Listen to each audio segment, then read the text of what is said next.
My grandfather's favorite story always started by saying that his grandfather was buried between Missouri and Indiana. And he'd always drop that line and wait for a while for the audience to try to figure out where Missouri and Indiana came together. And just before they realized they don't ever touch, he would say, of course, he's buried right here in Colesville, Virginia, between his two wives, Missouri Pettigen and Indiana Goodwin. Because in those days it was common, in Virginia at least, for when a girl was born, she was named after the state that entered the Union the same year she entered the world. His first wife, Missouri, died when his children were teenagers.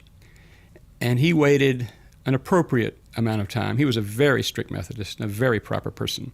And he had a huge beard. Anybody who knew him, that's the first thing they noticed about him, this great long beard all the way to his waist and perfectly white. And so one day he was in the parlor courting Miss Indy, and his daughter, Carrie, came into the room and found him there. And of course, she found him being very proper. The old man was sitting at one end of the couch, and maybe 2 feet away at the other end of the couch, Miss Indy was sitting there, and they're both sitting up perfectly straight, talking about perfectly proper things. And Carrie, all of a sudden, just collapsed on the floor, just laughing, and she couldn't say a thing. She was gagging. She was laughing so hard. All she could do is point at the old man's beard. And so he very slowly looked down at his beard, and without saying a word, he just noticed that there, right in the middle of his beard, was hanging Miss Indy's earring.